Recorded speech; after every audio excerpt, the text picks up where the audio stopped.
Madame la ministre, chère Carole, Monsieur le Président de l'Association des régions de France, cher Alain, Monsieur le Président de la région Midi-Pyrénées, vous nous accueillez. Merci, cher Martin. Monsieur le Président du Conseil général, cher Pierre, Mesdames, Messieurs les présidents de régions, de métropole et des Outre-mer, Mesdames, Messieurs les présidents de CESR, Mesdames, Messieurs les élus, Mesdames, Messieurs, je suis bien sûr heureux d'être parmi vous aujourd'hui. Ce congrès me ramène quelques années en arrière, lorsque j'étais premier vice-président de la région Île-de-France. Oh, j'avais commencé un peu avant, en 1986, puisque j'ai eu la chance ou l'honneur de participer, avec encore un certain nombre d'entre vous ici présents, aux premiers conseillers régionaux élus par le suffrage universel. J'ai même été le plus jeune conseiller régional d'Île-de-France et de France. C'est dire mon attachement à l'institution régionale. Et à vos côtés, cher Jean-Paul Huchon, j'ai beaucoup appris sur l'indispensable complicité, amitié pour ce qui nous concerne, entre un président et son premier vice-président. C'est un peu comme entre le président de la République et son Premier ministre, si vous voyez ce que je veux dire. J'ai appris aussi sur la gouvernance si particulière de cette institution, sur son évolution et sur le rôle, enfin, de nos régions.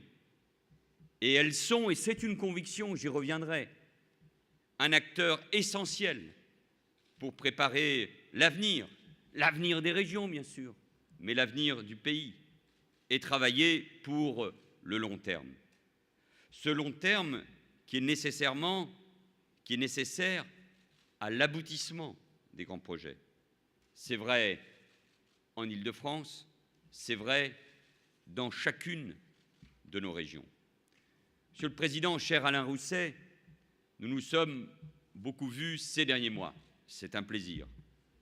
Mais nous nous sommes rencontrés, vous l'avez rappelé, vendredi dernier à Matignon, avec une délégation de présidents de région pour échanger concrètement sur les grands sujets d'actualité qui ont fait le contenu de votre rencontre ici à Toulouse.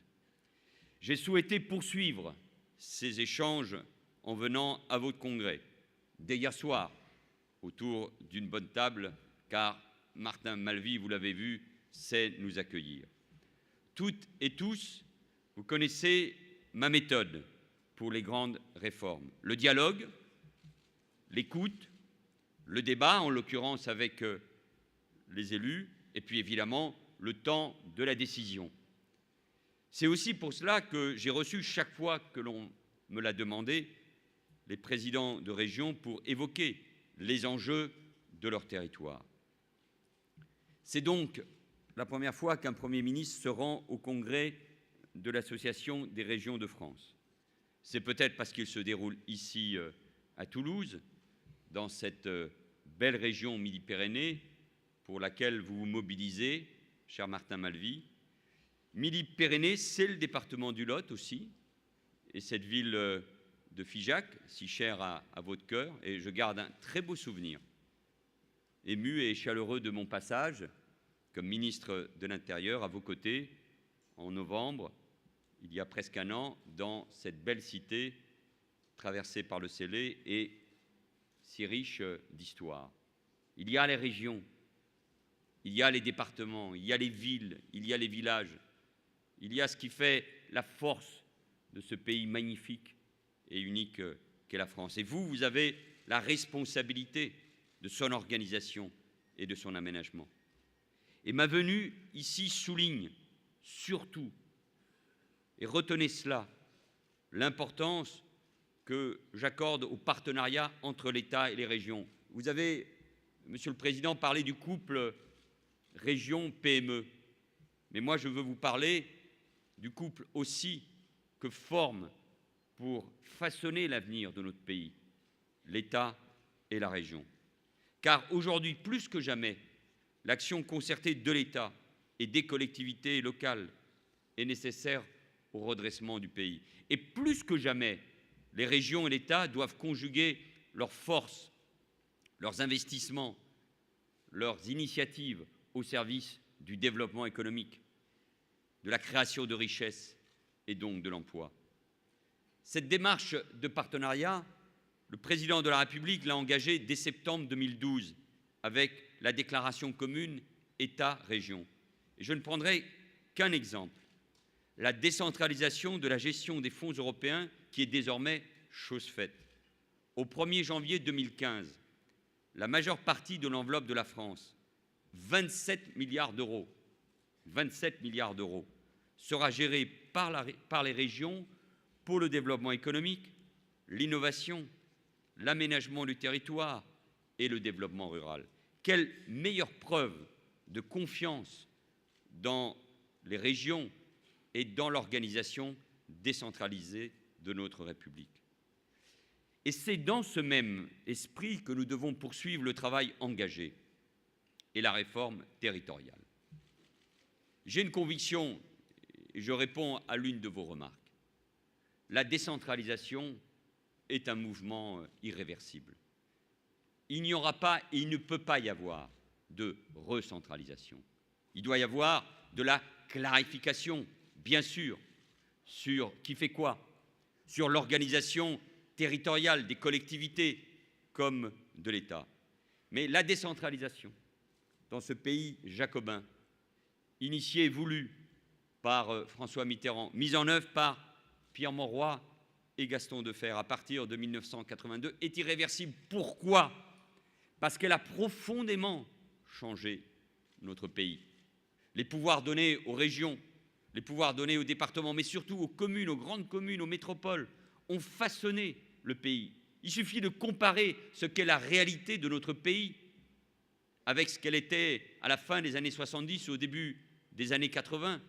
Il suffit de regarder les enquêtes d'opinion qui disent combien des Français veulent vivre dans toute une série de grandes villes que je ne citerai pas, pour ne pas me fâcher avec tout le monde ou avec certains, mais enfin, quand on voit au hit-parade des villes la place de Toulouse, de Nantes, de Lille, de Grenoble, pour ne prendre que ces exemples, de Bordeaux, bien sûr, de Montpellier, j'arrête,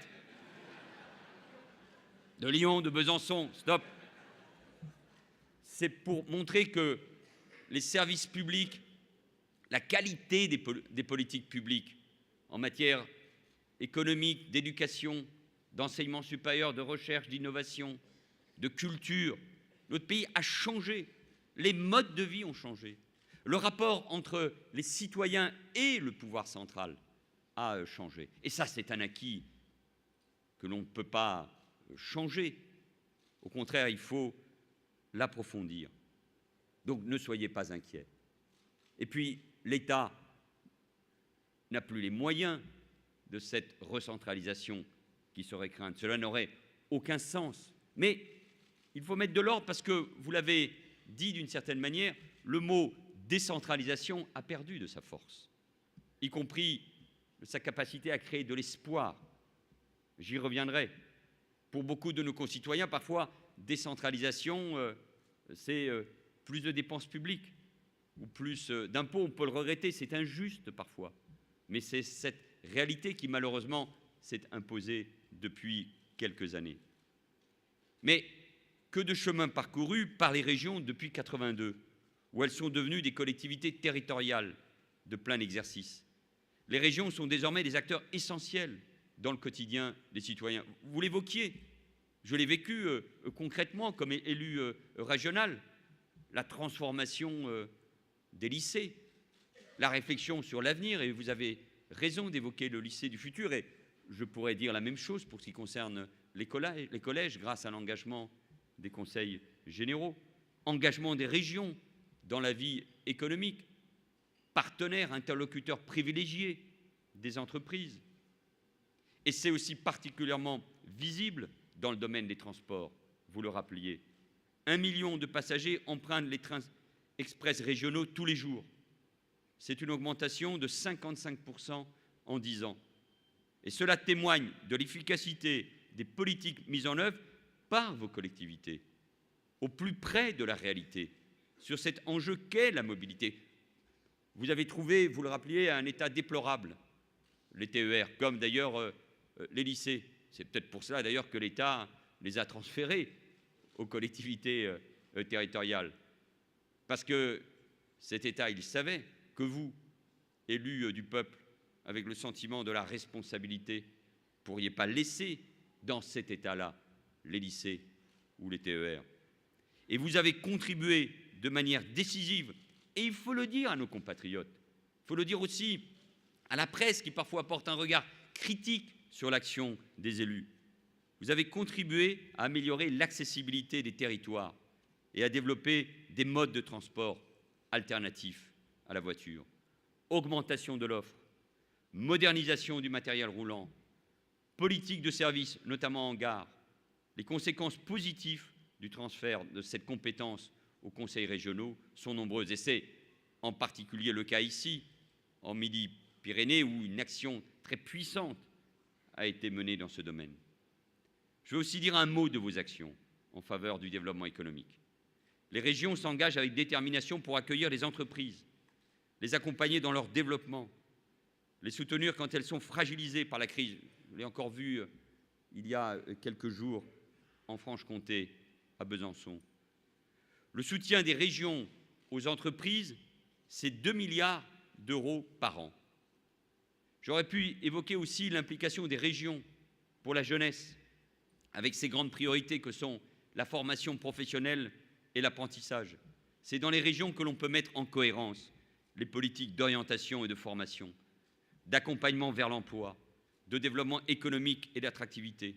Voilà pourquoi, avec la loi sur la formation professionnelle de mars dernier, nous avons renforcé le rôle des régions et rénové la gouvernance entre État, régions et partenaires sociaux. Mais sur ce sujet-là, comme sur bien d'autres, j'ai la conviction qu'il faudra aller plus loin en matière de services publics de l'emploi, de formation professionnelle. Et ce sont des réformes qui seront incontournables, indispensables. Il ne faudra pas attendre si on veut gagner en efficacité. Est-ce que notre dispositif de formation professionnelle, d'alternance, d'emploi, de lutte contre le chômage est aujourd'hui suffisamment performant? Non. Comment l'améliorer en termes de performance? C'est de le rendre au plus près de la réalité du terrain. Qui peut porter cela, sinon les régions, au-delà de l'engagement qui est déjà celui des missions locales? Les succès quotidiens des régions sont dus à la mobilisation des élus, et je veux leur rendre hommage. Et je veux rendre hommage aux élus de la République qui s'engagent tous les jours, qui pour beaucoup et l'essentiel sont désintéressés, bénévoles, et qui portent haut et fiers les couleurs de la République.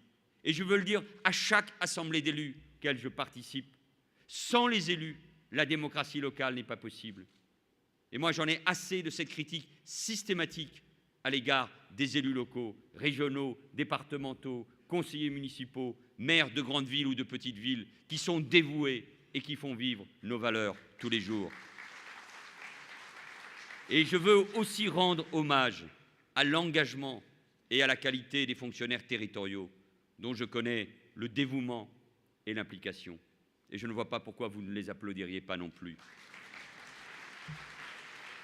Aujourd'hui, et je l'avais annoncé dès ma déclaration de politique générale, nous devons poursuivre la régionalisation de l'action publique. Il nous faut pour cela franchir une nouvelle étape de clarification des compétences. Je ne sais pas si c'est d'ailleurs une nouvelle étape de la décentralisation telle qu'on l'a conçue dans les années 80, sans doute, mais c'est d'abord une nouvelle étape de clarification des compétences. Nos concitoyens l'attendent. Nous le savons, les enquêtes d'opinion le démontrent, mais nous le sentons, nous le ressentons dans le contact avec eux. Vous avez intitulé votre congrès « Redessinons la région ». Ce thème correspond à ce que nous souhaitons faire avec vous, dessiner les régions de demain. Pas seulement la carte, mais la carte quand même, qui auront des compétences et des moyens d'action renforcés. Elles atteindront ainsi, à travers ces compétences et ces moyens, cette masse critique pour peser à l'échelle européenne et à l'échelle mondiale. Je sais que vous avez coutume de dire, Monsieur le Président, que la réforme territoriale est la mère des réformes, celle qui permettra au pays de se redresser. J'apprécie cette formule et je partage cette conviction. Sur la proposition du nouveau président du Sénat, Gérard Larcher, je ferai une déclaration devant le Sénat le 28 octobre prochain au titre de l'article 50-1 sur les collectivités territoriales. Cette déclaration fixera les orientations, la méthode et l'agenda de la réforme territoriale. Elle est d'ores et déjà complétée, ou elle sera complétée par mes interventions, comme ici ce matin, devant les congrès et les réunions d'élus. Hier, j'étais à Lille pour l'Assemblée des communautés de France. Aujourd'hui, je suis ici à Toulouse et j'aurai l'occasion de m'exprimer devant les élus ruraux, devant l'Assemblée départementale de France, devant l'Assemblée des maires de France, et j'en oublie sans doute. Et j'évoquerai l'avenir des régions, celui des métropoles, de l'intercommunalité et des conseils départementaux, en tenant compte, là aussi, de la diversité de notre pays. Et dès le 28 octobre, après ma déclaration, qui doit redonner du sens, de la cohérence, nous avons perdu de ce sens pour différentes raisons. Beaucoup de réformes ont été annoncées.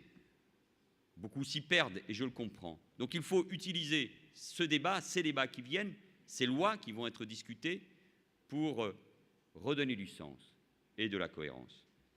Dès le 28 octobre, donc, après ma déclaration et le débat qui suivra, la Haute Assemblée se saisira en seconde lecture du texte sur la fusion des régions et le calendrier électoral. Et je vous confirme que les élections départementales se dérouleront les 22 et 29 mars 2015 et les élections régionales, je ne vous apprends rien, avant la fin de l'année 2015. Clarifier les compétences, simplifier l'action publique, c'est d'abord un progrès démocratique. Il faut que les citoyens sachent quel acteur est responsable de quoi, mais aussi qui paye pour quelle politique et quels équipements. La réforme territoriale doit renforcer le lien démocratique entre les citoyens et leurs institutions. Nous vivons une crise de confiance démocratique. Et donc, elle n'est pas due, bien sûr, uniquement aux millefeuilles territoriales, comme on dit, mais il y contribue sans doute.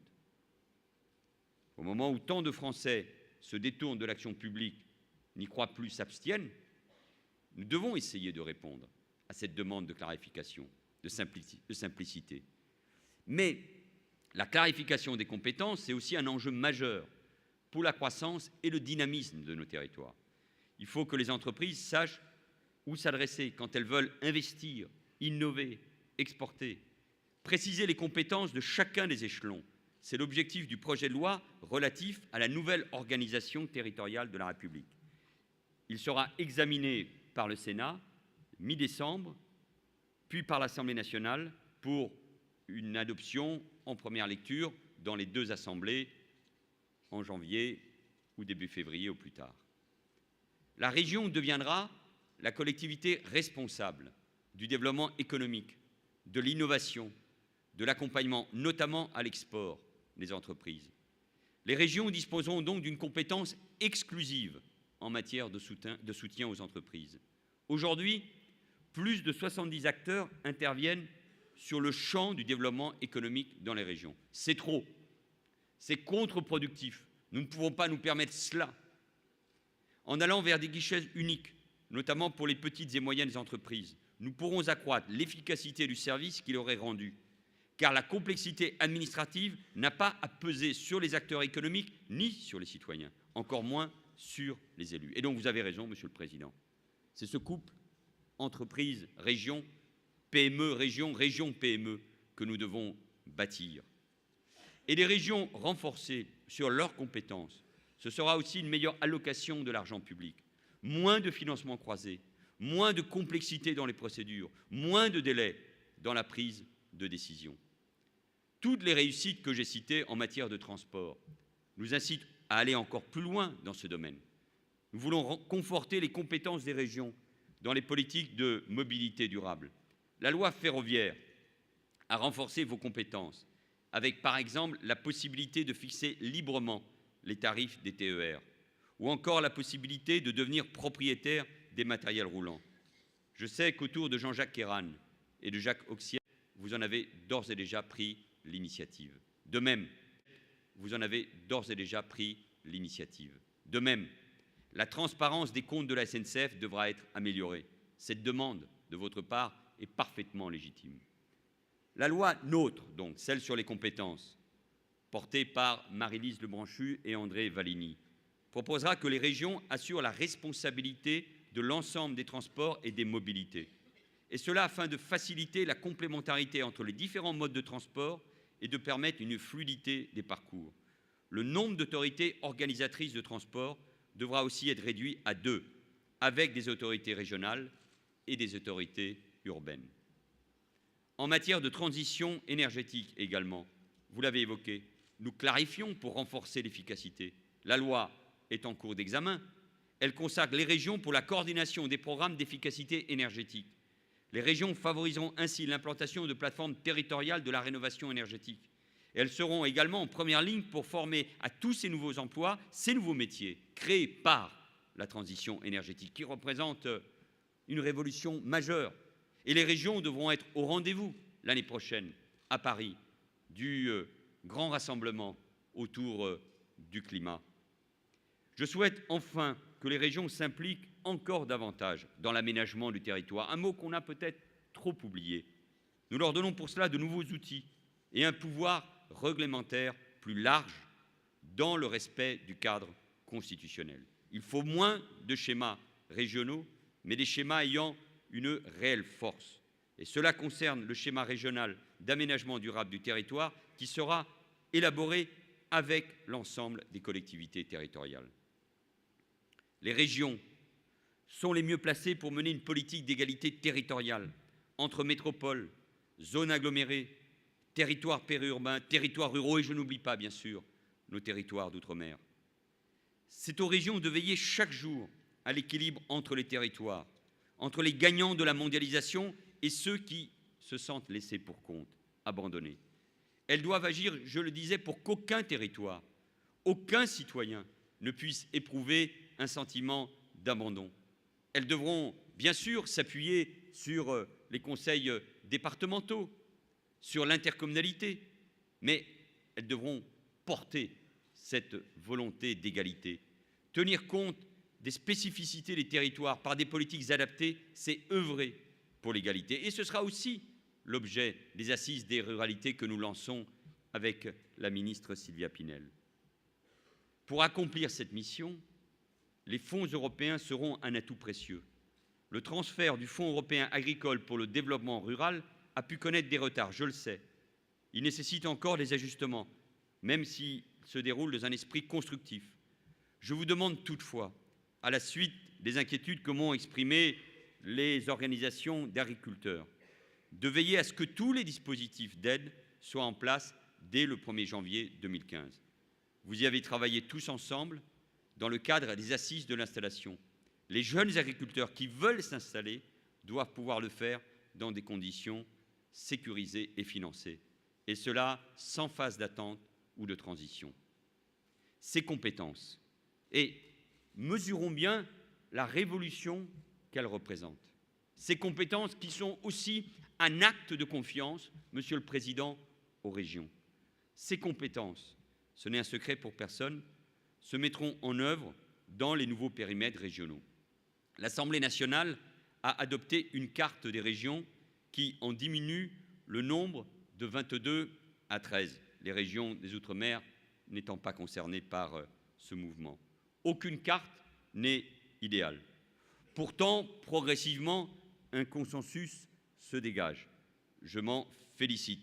Et le vote en première lecture de l'Assemblée nationale en juillet en est l'illustration. La réforme impossible à faire, annoncée maintes fois, jamais réalisée, elle est en train de se mettre en œuvre. Pas une réforme pour la réforme, une réforme qui a sa logique, notamment avec les compétences et les moyens.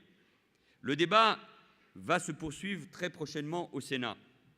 La carte va y évoluer sans doute. Et il faudra trouver un accord ensuite entre le Sénat et l'Assemblée qui a le dernier mot. Mais ce dialogue, je n'en doute pas, sera fructueux. Et en tout cas, le gouvernement sera attentif à cette évolution et à ce dialogue. Mais quand tant de rapports, tant d'élus partagent le constat des insuffisances de notre organisation territoriale, c'est bien la preuve qu'il fallait agir. Et nous sommes en passe de réussir cette réforme attendue par les Français et nécessaire pour nos territoires. C'est important aussi pour redonner confiance. Agir, bien sûr, réformer quand il s'agit de résister à tel mouvement corporatiste ou à telle grève parce que à la SNCF ou Air France, on considère qu'il ne faut pas aller dans ce sens. Le gouvernement est là. Et j'y reviendrai sur un autre sujet pour dire combien il est indispensable de réformer. Et là, pour les régions, c'était incontournable. Et c'est avec cette audace partagée, mesdames et messieurs les présidents, vous qui représentez chacune et chacun un beau morceau de la France, que le pays se réformera. La réforme territoriale s'accompagne, et c'est une question de logique, de cohérence, de la réforme de l'État conduite par Thierry Mandon et Bernard Cazeneuve. On ne peut pas demander aux collectivités de se réformer, de montrer le chemin, si l'État lui-même ne s'adapte pas dans le cadre de l'unité de la République. La France n'est pas un État fédéral, bien sûr, vous l'avez dit. La revue des missions de l'État va nous permettre de redéfinir son périmètre d'intervention et de renforcer son action, là où nos concitoyens et leurs élus en ont le plus besoin. Cela nous demande d'être imaginatifs, de faire confiance à la proximité, à la subsidiarité. Je serai là aussi attentif aux propositions de l'ARF. Et dans bien des domaines, l'État n'a plus rien à y faire. Vous l'évoquiez hier soir, nous l'évoquions à l'occasion du dîner avec vous. Quand l'État verse une subvention pour de grands projets de 20 000, de 30 000 euros, uniquement pour dire que l'État est présent, cela n'a aucun sens. Cela fait perdre du temps. L'État est suffisamment présent dans ce pays, à travers son organisation régionale et départementale, pour qu'on puisse, là également, simplifier. L'État doit notamment être un facilitateur des projets de territoire. Nous devons pour cela simplifier les normes. Elles pèsent et elles pèsent sur les budgets locaux. Avec André Valigny et Thierry Mandon, nous préparons une série de mesures de simplification pour les collectivités d'ici la fin de l'année. Nous en avons déjà beaucoup prises, par exemple pour le logement. Il ne s'agit pas de déréguler, mais d'augmenter l'efficacité des normes et d'accélérer les procédures. Et je l'ai dit hier à la convention de l'intercommunalité à Lille. J'ai adressé une circulaire aux membres du gouvernement. Elle fixe un principe simple. Dès 2015, le coût net des nouvelles normes pour les collectivités devra être nul, comme pour les entreprises. C'est-à-dire très concrètement que si un ministère, une administration souhaite promouvoir une nouvelle norme ayant un impact sur les collectivités, il devra proposer une suppression équivalente. C'est un objectif ambitieux, une discipline très stricte que je fixe au ministère et à l'État, mais elle est nécessaire. Mesdames et messieurs, pour redresser la France, nous avons fait un double pari, celui de la régionalisation et celui de la confiance aux collectivités locales. Mais rien ne sera possible sans une relation renouvelée entre l'État et les territoires. Et je vous le disais en ouverture de mon propos, je crois profondément en l'action conjuguée de l'État et des régions pour dynamiser les territoires, promouvoir les projets porteurs de croissance et de développement. C'est cela le sens de notre action et des réformes engagées. Avec la grande mobilisation pour l'apprentissage, nous devons montrer l'exemple. Les régions ont désormais tous les outils en main pour promouvoir l'apprentissage. Celui-ci doit mieux encore faire le lien entre les besoins des entreprises et l'insertion des jeunes. L'apprentissage, c'est un investissement pour le développement économique et social des régions. C'est un investissement pour l'avenir. J'étais à Blagnac il y a un instant, sur le site d'Airbus, avec des entreprises de cette filière. Et j'entends, et ce n'est pas nouveau, bien sûr, les entreprises qui font face à des besoins qu'ils ne trouvent pas en matière de formation pour les jeunes. Le président Rousset évoquait ces 150 000 décrocheurs. Je viens de traiter la question de l'apprentissage, qui n'est pas au niveau. Et puis nous voyons bien qu'un certain nombre de filières issues des lycées amènent, dès la fin de la première année d'université, un échec qui est insupportable. Donc là aussi, au plus près des terrains, avec les collectivités territoriales, nous devons être capables de plus d'imagination. Plus d'imagination. Et dans le domaine de l'apprentissage, le couple région-entreprise doit s'imposer plus que jamais. Je vous propose, mesdames et messieurs les présidents, sur les grands enjeux de notre pays, comme l'emploi des jeunes, l'apprentissage, la formation, des conférences régulières entre l'État et les régions pour convenir d'objectifs communs. Mais il faut aller plus loin. Vous l'avez dit et je l'ai rappelé, nous ne sommes pas un pays fédéral. Mais cependant, je vous propose que, à chaque mois de septembre, le gouvernement et l'ensemble des présidents de région se réunissent pour bâtir ensemble, pour faire le point, mais pour bâtir ensemble une nouvelle relation, s'engager sur de nouvelles politiques. Quand demain, il y aura 16 ou 17 présidents de région, ceux de métropole et des outre-mer, et un gouvernement en face, à l'instar de ce qui se passe dans d'autres pays, nous pourrons bâtir sur une relation de confiance, je crois, des politiques publiques puissantes dans tous les domaines. Et c'est ce partenariat que je vous propose aujourd'hui et qui me paraît riche d'avenir. En matière d'investissement, non, c'est les présidents de région qui applaudissent. En matière d'investissement, là encore, mais je crois que tout le monde ne se rend pas compte de la proposition que je viens de faire, donc vous pouvez tous l'applaudir. En matière d'investissement, là encore, les régions et l'État tracent la voie avec les contrats de plan. Je connais vos préoccupations sur l'évolution de l'investissement public local. Vos préoccupations, celles du secteur du bâtiment, par exemple, aussi. Je sais que le redressement des finances publiques demande à chaque collectivité un effort. Et je connais l'esprit de responsabilité qui est le vôtre. Pour les régions, l'enjeu est de définir pour l'avenir ce qu'on appelle leur panier de ressources. Elles sont désormais inadaptées à l'exercice de compétences structurantes. Les régions n'ont quasiment plus d'autonomie fiscale. C'est pourquoi je souhaite vous confirmer que les nouvelles compétences s'accompagneront d'une redéfinition des ressources des régions et qu'elles disposeront d'une fiscalité économique. Il est normal qu'une collectivité qui investit bénéficie d'un retour fiscal pour son action. C'est un principe vertueux qui incite les acteurs publics à faire des choix d'avenir, à développer l'activité et l'emploi. Les contrats de plan doivent eux aussi accompagner la réforme territoriale en cours. Ça tombe bien, ça arrive au même moment. Ils constituent un soutien à l'investissement public local. En mobilisant 12 milliards d'euros pour les CPER, le gouvernement démontre l'importance qu'il accorde à la contractualisation avec les régions. Il y a beaucoup de débats sur la politique économique et budgétaire de notre pays. Mais au-delà de l'effort que nous demandons à la nation d'accomplir, 50 milliards d'économies sur 3 ans, ça n'a jamais été fait. Jamais. 21 milliards précisés, documentés dès l'année 2015. C'est au cœur du projet de loi de finances pour l'année prochaine. Au-delà de l'effort que la nation consent pour soutenir les entreprises, 40 milliards sur 3 ans également, pour baisser le coût du travail et pour rendre plus compétitives nos entreprises et notamment les PME et les PMI. Au-delà des réformes de structure qui sont indispensables, et croyez-moi, nous ne pouvons pas arrêter ce mouvement, nous devons en même temps privilégier l'avenir et l'investissement.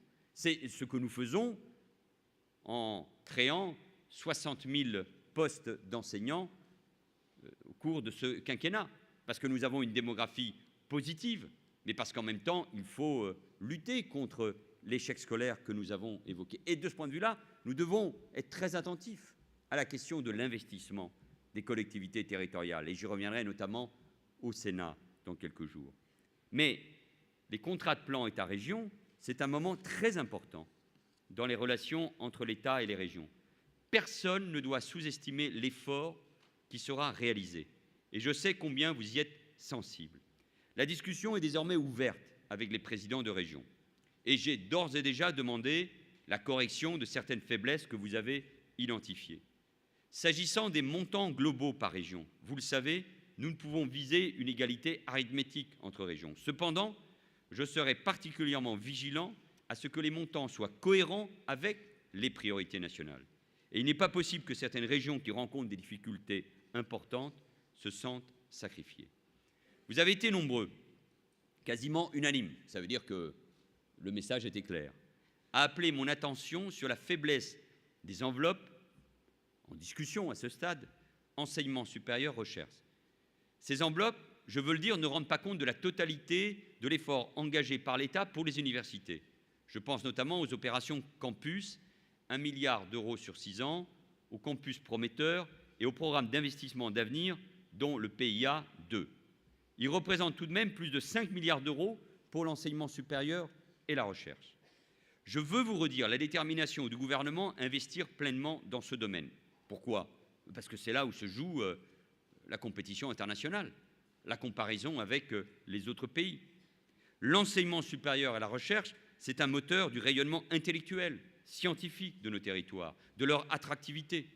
Avec la ministre des Affaires sociales et de la Santé et la secrétaire d'État à l'enseignement supérieur et à la recherche, nous allons d'ailleurs inaugurer tout à l'heure l'Institut universitaire du cancer Oncopole. Avec le Centre de recherche en cancérologie de Toulouse, voilà l'exemple concret de nos investissements communs pour un projet d'envergure internationale. Pour permettre la réussite du plus grand nombre d'étudiants, objectif que vous partagez, le ministère de l'Enseignement supérieur et de la Recherche a inscrit comme toute première priorité dans les CPER les opérations de réhabilitation et de déploiement du logement étudiant. Mais les contrats de plan doivent aussi pouvoir financer de grands équipements innovants. Et cela afin de structurer des dynamiques locales et de renforcer l'innovation. Je pense par exemple à la mise en place des Learning Centers, qui constituent de véritables centres de vie pour les étudiants au sein des campus. Et compte tenu de ces priorités, je veux vous annoncer que sur la proposition de Geneviève Fioraso, un effort supplémentaire substantiel sera fait sur ce volet des contrats de plan État-région. Je sais enfin, merci, je sais enfin, vous êtes chiche, vos applaudissements, je verrai si je reviens l'année prochaine. Je sais enfin, je vois que vous avez bien mangé et bien bu, surtout hier soir, je sais enfin le rôle structurant des régions pour le soutien à l'innovation. Le programme d'investissement d'avenir est à ce titre un instrument essentiel. Il faut en préserver l'originalité et l'excellence souhaitées par le législateur. Le PIA doit permettre la concentration des crédits sur des projets innovants, compétitifs au niveau mondial, à l'issue de sélections sur des critères d'excellence. Le rôle des régions pour le soutien à l'innovation doit encore grandir avec la constitution des 13 grandes régions. Ainsi, je vous propose une expérimentation dans 2 ou 3 régions avec une enveloppe de l'ordre de 10 millions d'euros par région afin de financer des projets d'innovation portés par des entreprises cofinancées avec la région. Dans ce cadre, il faudra réfléchir, Monsieur le Président, à une codécision région-État pour le choix des projets. Les grandes infrastructures, comme le canal Seine-Nord que j'ai annoncé il y a quelques jours à Arras, ou celles permettant le développement de la façade méditerranéenne. C'est évidemment fondamental et vous êtes au moins 2 présidents ici, Michel Vauzel et Damien Alary, qui pourraient me le rappeler. La Méditerranée, qui est une des chances pour notre pays, cette relation avec ce grand continent d'avenir qu'est l'Afrique. Cette Méditerranée, j'ai évidemment une pensée, cher Damien, pour tous les habitants de vos départements, de vos villes, de vos villages éprouvés ces dernières semaines et encore aujourd'hui dans l'inquiétude, notamment dans le Gard et dans l'Hérault, et nous devons y être particulièrement attentifs, et vous le savez, et c'est sa mission et sa grandeur, l'État est particulièrement mobilisé. Toutes ces grandes infrastructures doivent permettre d'organiser, de développer notre pays. Je veux vous rassurer, vous et les professionnels. La suspension, pour différentes raisons sur lesquelles je ne reviens pas, du dispositif qui faisait suite à l'écotaxe et qui avait déjà été extrêmement réduit, ne remettra pas en cause le financement du volet mobilité des CPER. L'augmentation de 2 centimes de la taxe sur le diesel qui a été décidée, puisque la réduction de la base même de l'écotaxe nous obligeait à trouver une autre source de financement. Et les propositions que nous serons amenés à faire dans les jours prochains y contribueront bien sûr. Nous avons pris un engagement avec des financements, et nous serons donc à ce rendez-vous. Enfin, j'ai demandé que sur le volet territorial, nous redonnions aux préfets davantage de souplesse sur le choix des projets à retenir dans les négociations avec les présidents de région. Je ne veux pas de projets fermés dans la discussion avec les présidents de région. C'est dans ces nouvelles conditions, et après un dialogue direct entre nous, que je transmettrai au préfet les projets de mandat pour les CPER. Je souhaite signer ces contrats avec chacun des présidents de région. Ensemble, faisons de ces contrats de plan une réussite pour préparer l'avenir de nos régions et de la France, pour investir dans les transports, dans l'innovation, dans la recherche, dans la transition énergétique, et c'est indispensable pour l'avenir et pour le redressement du pays.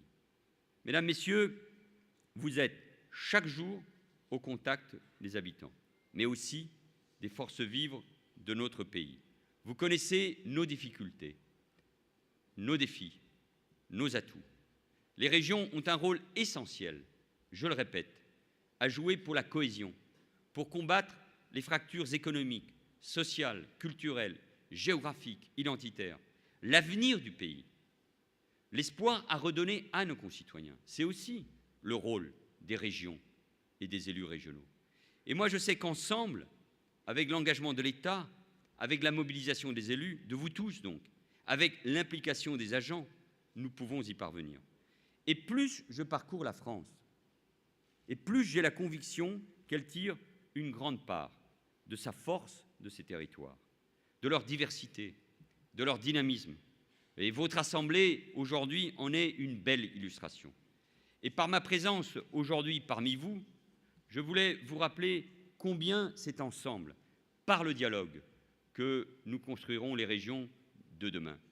J'ai une conviction que je ne cesse de rappeler à chaque fois, c'est que nous avons la chance de vivre dans un grand pays. Ce grand pays, c'est bien sûr la 5e puissance économique du monde, la 2e de l'Europe. C'est un pays qui fait entendre sa voix au nom même de nos valeurs, à travers l'engagement de sa diplomatie, de ses armées pour lutter contre le terrorisme ou pour la stabilité d'un certain nombre de régions. Ce pays a une grande culture et le couronnement de ce long parcours d'écrivain de Modiano par le Nobel en est une nouvelle belle illustration.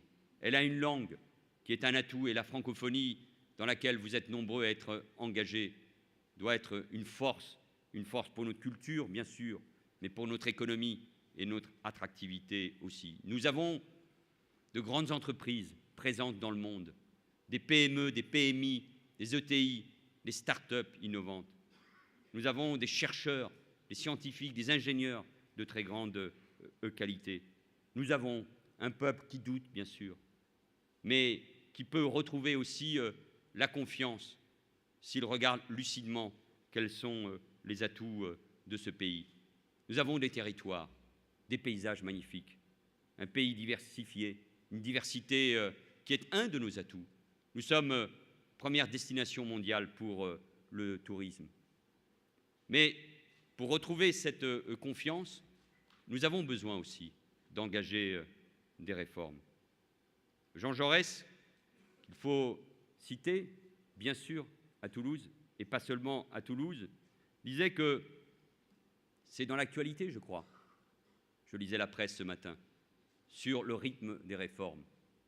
Jaurès disait que le pouvoir se mesure à l'audace. Eh bien, moi, je crois qu'il faut de l'audace aujourd'hui.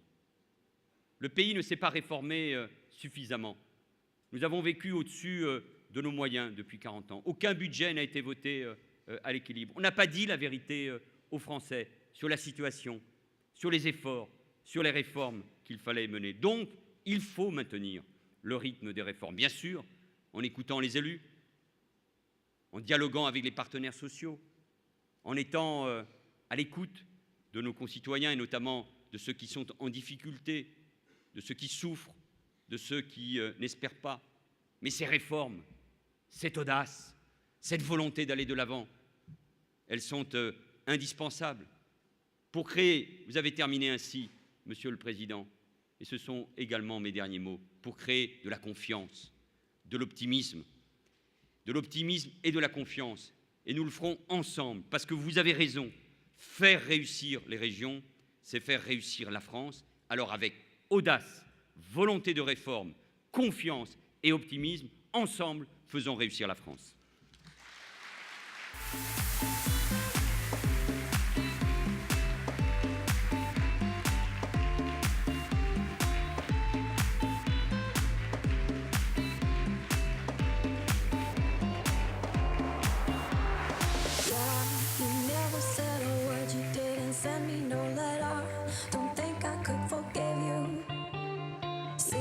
Our word is slowly dying.